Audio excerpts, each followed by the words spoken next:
வணக்கம் நண்பர்களே, உங்கள் ஆகாஷ். இன்றைக்கு நம்ம எல்லாரும் தெரிஞ்சுக்கணும்னு நினைக்கிற ஒரு டாபிக்கை பற்றி பேச போறோம். ஒரு பையனையோ ஒரு பொண்ணையோ நம்மளை எப்படி விரும்ப வைக்கலாம்? இந்த கேள்வி ஸ்கூல் படிக்கிறவங்க இருந்து காலேஜ் போறவங்க, வேலை பார்க்கிறவங்க எல்லாரோட மனசுலையும் இருக்கும். ஆனா முதல்ல ஒரு உண்மையை சொல்லிடுறேன். யாரையும் 100% காதலிக்க வைக்கிற மந்திரம் உலகத்துலயே கிடையாது.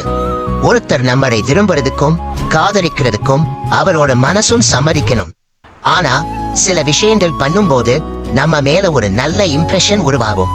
அதுதான் இன்னைக்கு பார்க்க போறோம். முதல் விஷயம், நீங்க யாருக்காகவும் உங்களை மாத்திக்காதீங்க.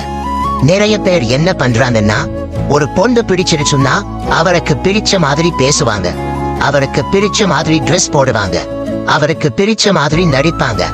அதே மாதிரி ஒரு பையன் பிடிச்சிருச்சுன்னா அவனுக்கு பிடிக்கணும்னு பொண்ணுங்க கூட சில நேரம் அவங்களோட உண்மையான கேரக்டரையே மறைச்சிடுவாங்க. இந்த நடிப்பு எவ்வளவு நாள்? ஒரு நாள், 2 நாள், 1 மாதம். அதுக்கப்புறம் உண்மையான நீங்க தான் வெளியே வருவீங்க. அதனால் முதல்ல நீங்களா இருங்க. அதுதான் நீண்ட நாள் உறவுக்கு அடித்தளம். இரண்டாவது விஷயம், எப்பவும் நீங்க மட்டும் பேசாதீங்க. எதிரில இருக்கிறவங்க பேசுறதையும் கேளுங்க. நிறைய பேருக்கு இந்த பழக்கம் இருக்காது. அவங்க பேச ஆரம்பிச்சா நடுவிலேயே குறுக்கிட்டு, அது எனக்கும் தெரியும், நானும் அப்படித்தான் அப்படின்னு ஆரம்பிச்சிடுவாங்க. ஆனா எல்லாருக்கும் அவங்களோட கதையை சொல்லணும். அதை பொறுமையா கேட்கிறவங்களை மக்கள் ரொம்ப சீக்கிரம் விரும்ப ஆரம்பிச்சிடுவாங்க. மூன்றாவது விஷயம், ரெஸ்பெக்ட்.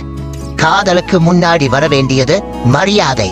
அவங்க வேணாம்னு சொன்னா அது வேணாம்னு தான் அர்த்தம். மீண்டும் மீண்டும் மெசேஜ், கால், இதெல்லாம் காதல் கிடையாது, அது தொந்தரவு. உண்மையா காதலிக்கிறவங்க அவங்க முடிவையும் மதிப்பாங்க.